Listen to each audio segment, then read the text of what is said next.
Salam sejahtera bagi kita semua. Kembali lagi dalam renungan harian kita. Mari Bapak Ibu kita memuji Tuhan. Kita katakan, ku rindu sabdamu. Ku rindu sabdamu, ku rindu firman-Mu. Firman Tuhan Yesus yang heran dan penuh kuasa. Berfirmanlah Tuhan oleh kuasa Roh-Mu, kepadamu kami berserah. Berfirmanlah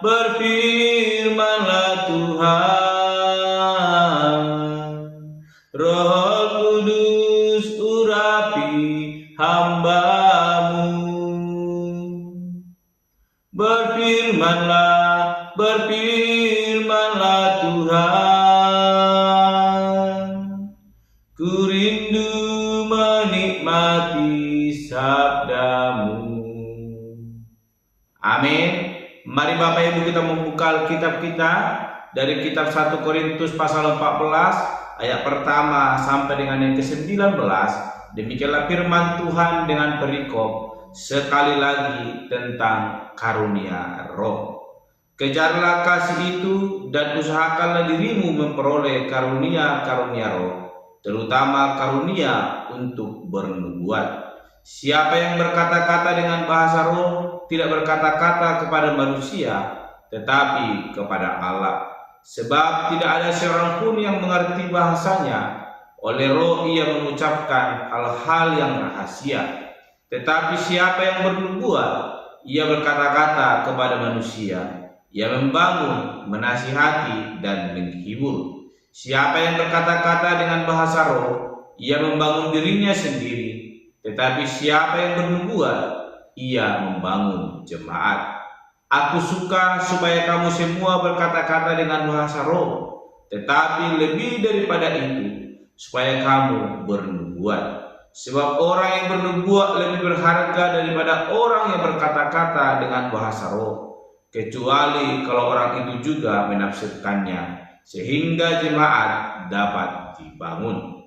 Jadi saudara-saudara, jika aku datang kepadamu dan berkata-kata dengan bahasa roh, apakah gunanya itu bagimu? Jika aku tidak menyampaikan kepadamu penyataan Allah atau pengetahuan atau nubuat atau pengajaran, sama halnya dengan alat-alat yang tidak berjiwa, tetapi yang berbunyi seperti seruling dan kecapi.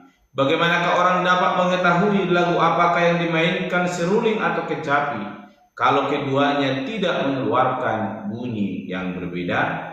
Atau jika nafiri tidak mengeluarkan bunyi yang terang, siapakah yang menyiapkan diri untuk berperang? Demikianlah juga kamu yang berkata-kata dengan bahasa roh. Jika kamu tidak mempergunakan kata-kata yang jelas, bagaimanakah orang dapat mengerti apa yang kamu katakan? Kata-katamu sia-sia saja kamu ucapkan di udara. Ada banyak, entah berapa banyak, macam bahasa di dunia. Sekalipun demikian, tidak ada satupun di antaranya yang mempunyai bunyi yang tidak berarti. Tetapi jika aku tidak mengetahui arti bahasa itu, aku menjadi orang asing bagi dia yang mempergunakannya, dan dia orang asing bagiku. Demikian pula dengan kamu. Kamu memang berusaha untuk memperoleh karunia-karunia roh, tetapi lebih daripada itu, hendaklah kamu berusaha mempergunakannya untuk membangun jemaat. Karena itu siapa yang berkata-kata dengan bahasa roh, ia harus berdoa supaya kepadanya diberikan juga karunia untuk menafsirkannya. Sebab jika aku berdoa dengan bahasa roh, maka roh pula yang berdoa, tetapi akal budiku tidak turut berdoa. Jadi apakah yang harus kubuat? Aku akan berdoa dengan rohku, tetapi aku akan berdoa juga dengan akal budiku. Aku akan menyanyi dan memuji dengan rohku, tetapi aku menyanyi dan memuji juga dengan akal budiku. Sebab jika engkau mengucap syukur dengan rohmu saja, bagaimana orang biasa yang hadir sebagai pendengar dapat mengatakan amin atas pengucapan syukurmu? Bukankah ia tidak tahu apa yang engkau katakan? Sebab sekalipun pengucapan syukurmu itu sangat baik, tetapi orang lain tidak dibangun olehnya. Aku mengucap syukur kepada Allah bahwa aku berkata-kata dengan bahasa roh lebih daripada kamu semua. Tetapi dalam pertemuan jemaat, aku lebih suka mengucapkan 5 kata yang dapat dimengerti untuk mengajar orang lain juga, daripada beribu-ribu kata dengan bahasa roh. Amin. Bapak, Ibu, saudara-saudara yang dikasihi di dalam nama Tuhan Yesus Kristus, kita kembali merenungkan firman Tuhan, dan hari ini saya mau memberikan tema bagi kita semua, yaitu mengutamakan hidup di dalam kasih. Sekali lagi, mengutamakan hidup di dalam kasih. Bapak, Ibu, saudara-saudara yang dikasihi di dalam nama Tuhan Yesus Kristus, perikop hari ini berbicara tentang kasih karunia, tentang roh. Bagaimana kita dapat berbicara, berkata-kata, dan itu boleh dilakukan oleh orang-orang yang telah memperoleh kasih karunia itu. Dan hari ini Rasul Paulus mengingatkan kepada kita supaya kita mengejar kasih itu dan mengusahakan diri kita memperoleh karunia roh tersebut, terutama karunia untuk bernubuat. Yang artinya kita seorang Kristen, orang-orang yang percaya, dituntut boleh hidup di dalam kasih dan mengutamakan kasih itu dan menyatakan kasih itu dalam segi kehidupan yang boleh kita jalani. Paulus menjelaskan kepada kita, sia-sialah kita boleh berbicara tentang roh, berkata-kata dalam bahasa roh, jikalau kita tidak dapat mengartikan kata-kata tersebut. Paulus berkata, jikalau kita berdoa dalam bahasa roh, biarlah kita berdoa, namun akal budi kita harus dapat menerjemahkan bahasa roh tersebut, sehingga orang-orang yang boleh mendengarnya dapat mengerti, sehingga mereka dapat melakukan kebenaran firman Tuhan. Namun ketika kita menyampaikan atau berbicara dalam bahasa roh, namun orang-orang yang mendengarnya tidak mengerti, maka sia-sialah, seakan-akan kita sedang berbicara. Kalau katakan ayat ke-9, kata-kata kita itu sia-sia saja kamu ucapkan di udara. Tetapi yang terpenting yang kita harus miliki di hadapan Kristus Yesus yang telah mengalami kasih karunia, yaitu hidup di dalam kasih. Sebab itu lebih penting daripada kita berbahasa roh namun tidak dapat dimengerti. Tetapi yang paling utama adalah berbicara 5 kata saja namun dapat dimengerti orang lain, sehingga boleh merasakan kasih itu dan menikmati kasih karunia Tuhan, daripada kita mengucapkan beribu-ribu kata dengan bahasa roh namun tidak ada satu orang pun yang dapat mengartikannya, dan itu adalah suatu kesia-siaan. Bukan berarti kita dilarang untuk berbahasa roh, bukan berarti tidak ada kasih karunia tentang bahasa roh.